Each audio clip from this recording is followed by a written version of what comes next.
aku kepingin beberapa poin ini. Wong golek ilmu itu siji tergantung gurune ta ilmune ta sing sinau. Sing sinau. Jadi sekolahan itu nomor satu mendidik agar anak punya kemampuan untuk mempelajari sesuatu. Guru nomor dua, ilmunya nomor tiga. Sing nomor siji sing sinau. Jelas ya? Oke. Nah, ayat pertama itu Iqra duduk alim. Bukan wuru ono tapi sinau. Jadi kewajiban sekolah murui arek cek iso sinau. Duduk disoki tok tapi dipancing di apa jenenge diolah cek arek iku pinter sinau. Mergo sinau tadi menurut beliau minal mahdi ilal lahdi, itu siji. Jadi teman-teman sekalian, satu kita sudah tahu bahwa yang nomor satu adalah sing sinau. Duduk sing murui, duduk ilmune. Jelas ya? Maka metode pendidikan di sekolah nomor satu harus murui arek, melatih arek-arek, cee gelem sinau, sregep sinau, nikmat sinau. Nek gak nikmat kan yo gak suwe. Ngono ya? Oke. Nomor loro ngene. Aku biyen aku lah rada gak gelem sekolah wong iki cilik. Wangel aku dikon sekolah iki. Njaluk duwe akeh cek gelem sekolah, wis dirayu-rayu. Nah, anakku yang ngono. Anakku kabeh ku wangel dikon sekolah. Aku kate murid-murid gak iso aku yang ngono. Gitu. Jadi suatu hari ketika saya mengurusi lumpur di Sidoarjo, kita makan malam di alun-alun Jogja, terus anakku rampak melok. Kami sudah berunding berapa lama, rampak iki berkali-kali sudah kita antar masuk taman kanak-kanak, tapi akeh alasane untuk gak gelem. Moro-moro ibune teko jam 09.00 esuk terus rampak teko, Bu, baju saya kotor ya Bu, kayaknya harus pulang. Pokoknya ndolek alasan cek mulai. Malam itu sudah janji bahwa besok pagi dia harus sekolah. Terus Mbak Via ibunya mengingatkan, rampak besok siap loh ya, pagi-pagi jam 6:30 udah diantar oleh ibu loh ya. Sekolah toh janji. Terus rampak menghela nafas panjang. Ya sudah, ya sudah lah. Gitu. Ya wis gelem wis gak apa-apa wis, tapi dengan abot iku. Terus sebelum sekolah diantar, dia takon sik nang ibune karo ono aku. Bu, saya mau sekolah tapi harus dijawab dulu pertanyaan saya. Apa pertanyaannya jari ibune? Kenapa saya harus sekolah? Wong sudah ada ibu sama ayah kok sekolah. Ngono iku. Mbak Via jawab spontan. Loh, kan ibu sama ayah tidak selalu sempat untuk menjadi gurunya rampak. Maka butuh asisten. Nah asistennya itu ada di sekolahan. Ngono. Oh asisten toh, ngono deh. Akhirnya kepeksa gelem sekolah. Wes. Sekolah hari pertama, mulai langsung takon meneh. Bu, apa tuh gunanya agama itu? Ngono iku.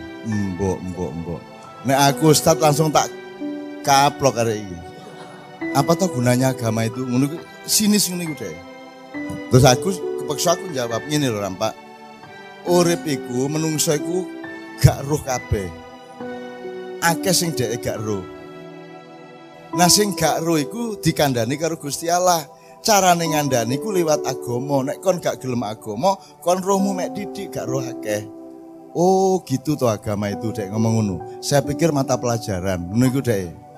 Dan seterusnya. Jadi ibu, bapak, tidak ada yang salah dengan yang dibukakan oleh ibu dan bapak kita yang tengah dan yang kiri. Tetapi kita harus tetap punya keluasan bahwa tidak ada nabi yang dulu sekolah. Karena ketika itu yang namanya belajar itu langsung kepada Allah, langsung kepada alam, dan kepada dirinya sendiri, kan begitu. Karena Quran itu ada 3, fil afaki, wa fi anfusikum, dan Al-Quran sendiri sebagai mushaf atau kalimat-kalimat ayat-ayatnya firman-firmannya Allah Subhanahu wa taala. Tapi kemudian zaman berganti, sing jenenge sinau iku, sing jenenge sekolah iku gak ono sekolahane, tapi wong sing kepingin sinau golek wong pinter. Dadi kiai iku gak ono sing mengkiaikan diri tapi dikiaekno karo wong sing sinau, ngono. Saiki manut zaman berkembang meneh. Saiki sing nyiyaekno iku duduk rakyat, tapi lembaga. Sing ngustadno duduk kon tapi TV. TV iki ustad sopo terus kon yang nganut iki ustad sopo lak ngono. Jadi ada perubahan-perubahan cara berpikir. Sehingga sekarang harus kita simpulkan, sekolah itu penting, tapi sekolah di luar sekolah itu juga sekolahan. Meskipun mekanisme berbeda dan tidak harus membayar seperti di sekolah resmi. Sekolah itu ada karena orang Eropa dulu tidak punya kiai, tidak punya panembahan, tidak punya undagi, tidak punya resi, tidak punya begawan. Kalau di sini, di Jawa dulu, orang-orang mendatangi seseorang yang dianggap wong pinter. Kon kate sinau apa le? Sinau niki. Kon wani pirang wulan nggih, wulan niki. Terus mari ngono ketika Islam datang, kiai didatangi santri. Wong sing kemudian dadi santri ya. Terus kontrak karo kiai ini, aku sinau kitab iki. Kon wani pirang wulan 6 sasi. Akhirnya akeh sing sinau, akhirnya gawe tempat kos-kosan, gawe pondok, suwe-suwe mergo kos-kosane akeh gawe dhewe, akhirnya dadi pondok pesantren. Ngono rek. Tapi nomor siji sing berinisiatif adalah sing sinau. Jadi mohon guru jangan kami mulangen apa ya? Merasa dia mengajari. Rangsanglah murid supaya dia belajar. Kita merespon murid yang belajar. Kan begitu, karena ayatnya ikro bukan alim ya. Wuru ono bahasa Arabnya Bapak. Alim, ajarilah wuru ono. Tapi ayatnya adalah ikro. Jadi sing dikongkon adalah wong sing kudu sinau, bukan mulang. Jadi saiki angger ono wong gede ndek ndukur, angger menisor nganggep wong-wong iki goblok terus dhek mulang, lak ngono. Nggih ta mboten? Angger ono pengajian kiyaine pinter umate goblok terus diulang lak ngono. Terus teko omah disiapno ulangane apa. Demikian juga angger pemerintah nang rakyat dianggap goblok, rakyatnya terus dikandani, ditatar sak piturute ngono. Itu kebiasaan paling bodoh dari orang modern. Maka kita bikin sinau bareng. Ndek kene kiyaine sapa? Kon yo kiai, kon yo santri, aku yo kiai, aku yo santri, bareng-bareng. Ngono lho rek. Betul enggak Om Jamil?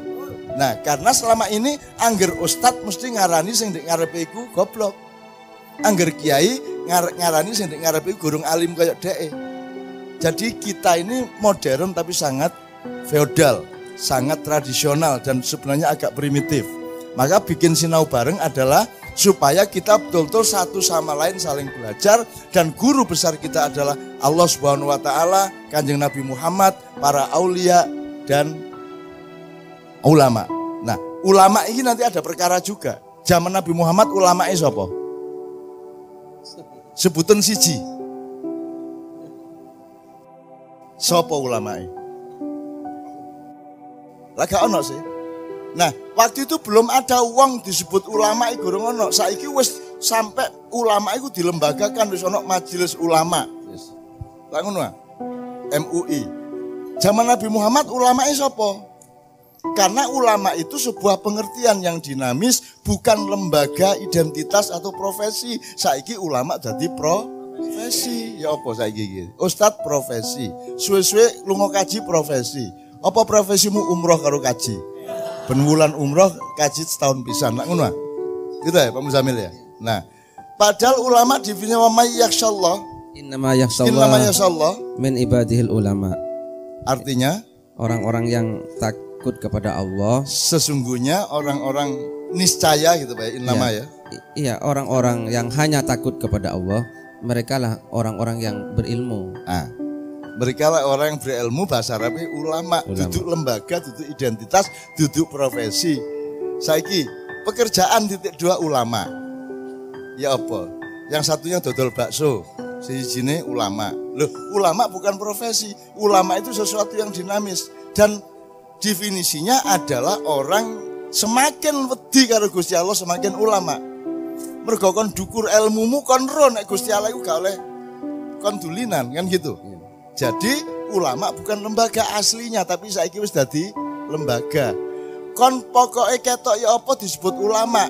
Aku iki masih wis nafsirno Quran iku ping 300.000. Tetep budayawan. Selamat ya aku dhewe ya mau dadi ulama. Aku koncomu, bahkan saiki jelas aku iki mbahmu. Nek mbah mesti luwih tresno karo putune timbangane lurah karo rakyat ya ta gak? Ah, sepurane rek. Jajal sapa liyane sing gelem ngancani kon sampai subuh ngene iki rek. Ya aku gak pamer rek, tapi pokoknya aku iki juga alhamdulillah gak pernah diakui sebagai ulama, gak pernah diakui sebagai ustadz, gak pernah diakui sebagai ilmuwan. Padahal aku iki ngomong ilmu bendina nang awakmu. Gak pernah diakui sebagai apapun. Alhamdulillah aku hanya hamba Allah. Aku hanya Gusti Allah sing dikon ngene dikon ngono nang arek-arek. Ngono ya. Uripku ndek dunya sial, gak tau dadi apa-apa, gak tau lapo-lapo, gak tau tugas, gak tau digaji, gak tau apa ya. Tapi sial dari cara dunia, tapi secara akhirat aku yang paling beruntung hidup di dunia. Ini ya. Oke. Jadi kembali kepada Bapak tadi, Pak Muzamil sudah mengingatkan bahwa sekolahan itu macam-macam. Ya ndek sekolahan, ya ndek jopo sekolahan. Wong tani macul itu ya sekolah. Wong dodol ndek pasar ya sekolah. Berlalu lintas saja sekolah. Karena sekolah tidak sama dengan belajar. Sekolah itu lembaga, dari kata school, schooling ya. Nek sinau kapan naik? Kecuali rapi ojo sinau sik. Lapo kon niku? Sir-siran, sinau Mas. Jadi terima kasih ya, tepuk tangan untuk ibu bapak kita berdua. Bener ya, terima kasih sekali. Belum lengkap ilmu kita ndak apa-apa, kok lengkapi dhewe mulai kudu terus sinau rek. Kene kudu mlaku terus sampai kon turu, iling-ilingen kok utekmu nerusno dhewe. Percaya tak gak kon? Percaya, utek iku gak tau turu. Sing turu lak dapurmu iku. Uteke gak tau turu. Aku iki ngono rek. Pokoke aku bismillahirrahmanirrahim, Gusti kula nyuwun hidayah. Terus kula mikir set, wis, terus keturun isu-isu wah akeh iku aku oleh. Ngono carane rek. Ya wis wangsit mbok apa wis sak karepmu itu ya. Utawa gak usah turu. Ya Allah, aku ingin memetik ilmu. Set oleh. Set oleh. Set oleh. Ngono aku. Ngono rek carane rek ya. Sing idek karo Gusti Allah, wong alamal insana ma lam ya'lam. Pokoke Gusti Allah ngandani sing kon guru roh. Cuman ana sing gak dikandakno nang awakmu. Dan kudu gak dikandakno, nek kon dikandani bingung dhewe atimu. Wong wedok gak dikandani atine wong lanang. Wong kon nek turu karo bojomu anggitmu sing dipikir kon kadang gak lho.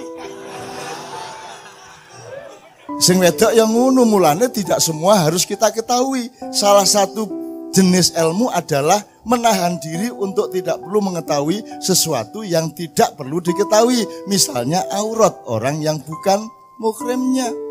Kudu ngerti loh ya, kudu ngerti loh ya. Oke.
Assalamualaikum, selamat datang di P5 ya. Berikut ini adalah kutipan video sinau bareng tahun 2018. Dan sebatas yang dapat kami tangkap, kurang lebih beginilah ulasan, rangkuman, atau pointernya.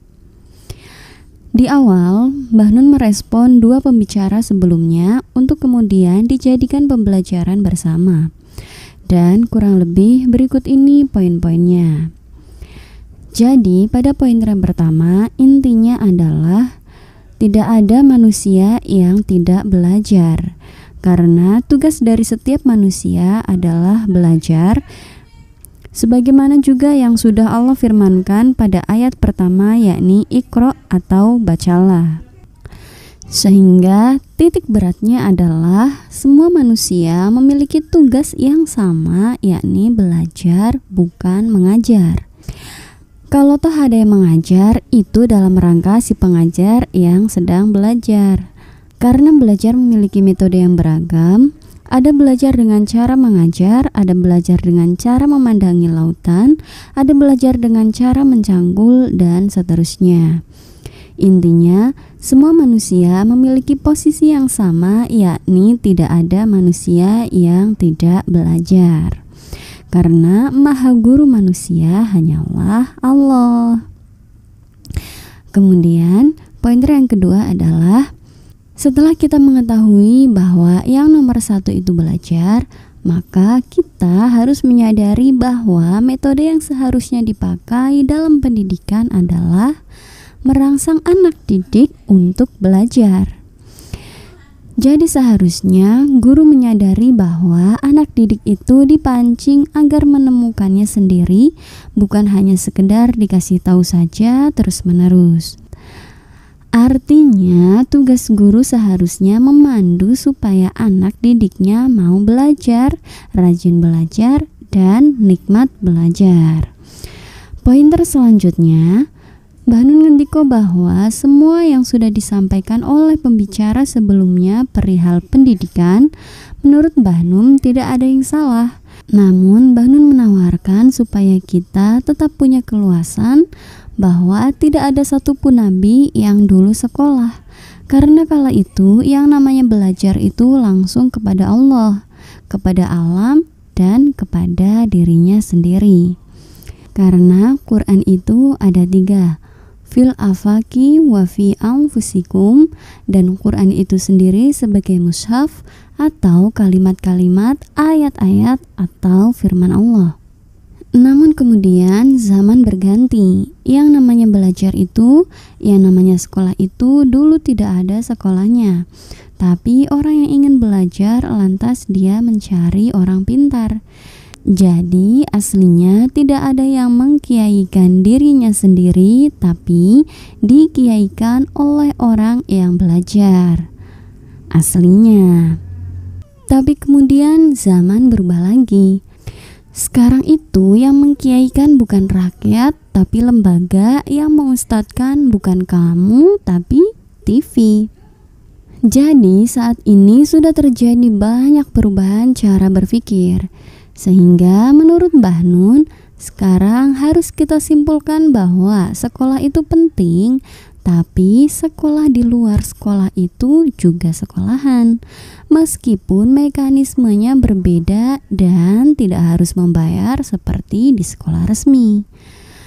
Pointer selanjutnya adalah Mbah Nun ngendiko bahwa sekolahan itu ada karena orang Eropa dulu tidak punya panembahan, tidak punya undagi, tidak punya resi, tidak punya begawan. Sementara di sini dulu di Nusantara ini, di Pulau Jawa, orang-orang memiliki kesadaran dan kemauan yang tinggi sehingga kreatif dan berinisiatif untuk mencari seseorang yang dianggap pintar, kemudian memohon untuk dijadikan muridnya. Oleh karenanya, ketika Islam datang, adat seperti itu masih ada. Hingga akhirnya orang-orang berbondong-bondong mendatangi seseorang yang dianggap kiai untuk menyantri, kemudian membuat kesepakatan dan belajarlah di rumahnya. Kemudian karena semakin terkenal, maka akhirnya semakin banyak orang dari kejauhan yang mendatangi kiai itu untuk menyantri. Singkat cerita, karena sudah semakin banyak yang ingin menyantri kepada kiai tersebut, maka orang-orang yang menuntut ilmu itu berinisiatif untuk mendirikan pondok-pondok kecil di sekitar rumah kiai untuk beristirahat dan menetap selama berguru kepada kiai itu. Akhirnya banyak pondok-pondok kecil atau banyak gubuk-gubuk kecil di sekitar rumah kiai, sehingga orang-orang lantas kemudian menyebutnya pondok pesantren atau tempat tinggalnya orang-orang yang sedang menyantri kepada kiai. Kemudian pointer yang terakhir adalah Mbah Nun mengingatkan kembali bahwa yang nomor satu harus kita sadari adalah bahwa sekolah itu intinya untuk memancing orang supaya belajar, bukan hanya sekedar memberi atau mengajarinya saja. Karena setiap orang berbeda-beda. Dan juga pada pointer yang terakhir ini, Mbah Nun juga mengingatkan kembali yang intinya adalah sekarang ini orang sudah terbalik-balik tidak karuan. Bahkan ulama, kiai, ustadz sekarang ini menjadi profesi. Sampai sini selanjutnya Mbah Nun ngendiko bahwa sudah dari dulu beliau menolak semua itu. Dari dulu beliau tidak pernah mau dipanggil ulama, dipanggil ustadz atau kiai. Bahkan sejak dulu beliau tidak pernah menjadi apa-apa dan siapa-siapa. Bahkan sejak dulu beliau tidak pernah menjadi apa-apa dan siapa-siapa. Karena beliau hanya menjadi manusia mentok menjadi mbahnya are-are. Dan mbah pasti jauh lebih mencintai cucunya dari lurah bahkan pemerintah. Oke dulur-dulur, sampai di sini dulu ya ulasan atau pointernya. Sebenarnya masih ada begitu banyak hal yang dapat kita pelajari bersama dari kutipan Sinau Bareng pada video ini. Ulasan, pointer, atau rangkuman yang kami ungkapkan itu hanya sedikit gambaran saja. Dan semua yang kami ungkapkan itu bukanlah sebuah kebenaran. Hanya saja semoga dapat sedikit menambah referensi. Mohon maaf atas semua kelemahan sudut pandang kami. Matur suwun dan sehat selalu saudaraku. Wassalamualaikum.